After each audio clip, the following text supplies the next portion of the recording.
Hello, beautiful human. Thank you so much for tuning into this video today.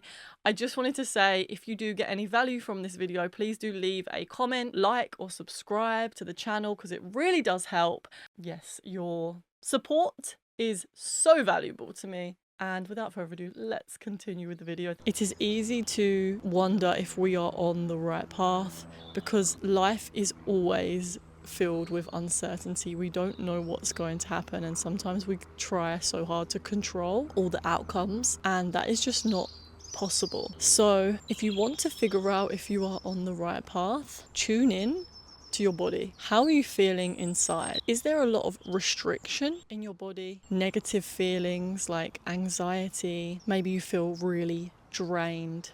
These are all signs that you are maybe out of alignment. These emotions are there to notify you that something you're doing is out of alignment. And if we think of being on the right path as being in alignment, then when we notice these feelings of restriction, we can use them to guide us back onto the right path. So whilst I was editing this, I realized that there was something missing from the video, and that was that I wanted to add in a little example of what I really mean by this so that you can understand from my experience. I really do like to live my life in a way that I am constantly in alignment, and that is not easy because when it comes to noticing when I'm out of alignment, usually that's because I'm doing something already that is out of alignment, or I'm thinking stuff that's out of alignment. So to shift myself into a completely new state means becoming really aware of what is going on and why the thing that I'm doing is out of alignment, or the thing that I'm thinking is out of alignment. And it can be really difficult when we are doing something that is really just programmed, or that we have been so used to doing, so used to thinking about, to shift into a new state of being, because that action or that way of thinking is probably a program that has perceivably kept us safe. So to shift out of that can be quite scary and can take a lot of courage. The way that I do this is by noticing if I have come out of alignment, noticing if there is any resistance, is to deal with that resistance before I move forwards with anything that I'm doing. And I learned this from Teal Swan. She has a really amazing video about resistance, and I really would recommend to go and watch that because I love to learn from her as a spiritual teacher. She has taught me that when we notice resistance, it's important to really listen and figure out what that resistance is before just continuing to do whatever it is that we're doing. And I'm going to give you an example. The first thing that pops into my head is all around smoking weed.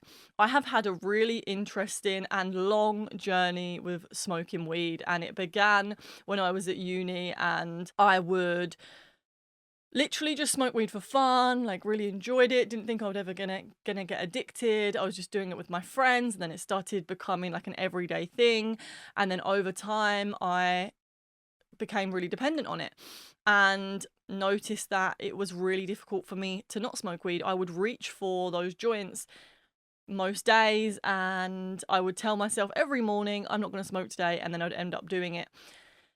This was all extremely out of alignment. When I look back on this period of my time and I think about how many times I just did that was out of alignment for me, I had major resistance to doing it. I had a lot of thoughts that were like, we shouldn't be doing this, we shouldn't be doing this. I would put them to the back of my head. I would convince myself that it was fine, and then I would do it anyway. So you can see where there is a complete contradiction, a complete conflict within my thoughts and my actions, and therefore I wasn't in alignment. And now I've gotten to the point where I have a very healthy relationship with weed. I have to be very careful because I still do notice those thoughts creep in. And so, for example, for me, being in alignment when it comes to smoking weed is really looking at the why, really becoming aware of why I'm reaching to do this, why I'm choosing to do this. If it is that I genuinely want to smoke to enjoy the medicine and get out of it some creative effects, or just do a little marijuana journey, it can be really fun. Maybe I'm it's at the weekend and I've done all my work and I'm saying to myself, you know what? I feel like actually today it's fine to do it. There's no shame. It's not bad, because for a long time as well, I'd be making myself feel really shameful and bad for doing it, which is also a whole nother topic. And so the why is really important, understanding why you're doing something. Everything starts with your thoughts. And so understanding why we're taking actions can be a really good hack to knowing if you're in alignment. Because remember, when you're in alignment, your thoughts, your actions, and your emotions are in agreement. I could potentially be completely out of alignment if, say it's midweek and I've said to myself, right, I'm not going to smoke during the week. I'm only ever going to smoke at the weekends with my friends for fun or for some sort of meditation purposes, to use it as medicine. And let's say it gets to Wednesday and I start feeling lonely and I'm like, oh, do you know what? I could smoke. But there's this little part of me, this little like maybe anxious tension that's like trying to get my attention, like, oh, this is not what we should do. And let's say I completely suppress that and just go and do the weed anyway. I'm not fully listening to myself. I'm not actually also being aware of why I'm doing it.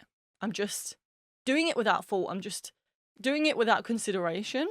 This is an example of when it's completely out of alignment. Because for me, to smoke or to do anything to distract myself when I'm feeling that lonely, then painful, lonely feelings is out of alignment for me, because I really want to sit with those feelings. I don't want to just avoid things. I don't want to distract myself from feelings, because I know that there is a lot of growth and wisdom that can come from sitting with my feelings and really listening to them. And not only that, I want to get up early the next day. I want to make sure I get a good night's sleep. There's so many reasons why it may not be in alignment for me, because I have promised myself, I've committed to myself to doing my work the next day, and smoking weed the night before is definitely not in alignment with that. I think what it really takes is to just zoom out for a second, stop yourself when you're about to do something, and your intuition knows when something is out of alignment. And usually it's because we're not stopping for long enough to really listen to ourselves. We might just like impulsively make decisions because we know that there's a little part of ourselves that is saying, let's not do this, but we don't even want to listen to it because we want to just kind of, and Till Swan always says this is like bulldozing. You're basically just bulldozing those feelings just so that you can, there's a part of you that wants to go and do this thing that is out of alignment, which is crazy, because it's funny how we have all these different parts of us that could potentially be running the show. But I also think this is why it's so important to always come back to your center, come back to the still part of you. What's that part of you saying? And sometimes that part of you is like the most sensible one. Maybe it's not. Sometimes it's the most courageous one. It wants to do more out there things. But sometimes, like in that example when I say to you about the smoking weed, it can feel like not the most fun thing. It's like, oh, I've got to be disciplined, I've got to go to bed early. Like, it's not that I've got to, but this is what I have promised myself, and I know this is in alignment for me to do that. And also it always pays off, because the next day I wake up and I'm like, oh, I had a great sleep, I went to bed early, I didn't smoke weed and stay up all night and in the middle of the week, and then wake up feeling like, why did I do that? You know, like it's the worst feeling when that happens. But I hope this makes sense. I hope this can help you to understand. I mean, there's so many examples of how we can come out of alignment. This can happen with our food. This can happen with literally plans that we've got. And I think it all comes down to listening to all the parts of yourself and really understanding why they feel the way they do, why they're thinking the way they do, and coming back to center, coming back to stillness, and then choosing the option that feels like it has the least resistance. I think that's all I have to say. Are we ever really on the wrong path? I mean, we can definitely go down the wrong path, right? That would probably look like making decisions that are really not serving us, maybe causing harm to ourselves, causing harm to others, taking us down routes that we just don't want to go down. Whereas being on the right path may look more like doing things that are really serving us and that are going to help us to get to where we want to go and the goals that we want to make. Usually when we are on the right path, we are making decisions towards those dreams, and we are really trusting that the guidance that we are getting from our higher selves when we do our meditations and we go inward, really trusting that this is going to in some way go towards the path that I want to go down. And I understand that it can be so disheartening when we feel like things aren't just manifesting really quickly. There also can be really small decisions and really big decisions when it comes to going on the right path. And ultimately, every decision that we make is going to teach us a lesson if we choose to see the lesson. So can we really make the wrong decision? Okay, so this video completely cut off. I don't know where the rest of the clip is. I think maybe my phone stopped working in the middle of it. If you did get this far in this video, thank you so much for watching, and I would love it if you could leave a comment and like and subscribe for future videos. And yeah, I love reading your comments. It literally lifts my day. You know, sometimes in life you just need like a little confirmation that, you know, what you're saying is actually resonating with people. So if this does resonate with you, please do let me know in the comments, because it really does encourage me to keep going and doing this, because yeah, it's good to know. Thank you so much. I will see you in the next video. Peace, namaste, have a beautiful day. Bye.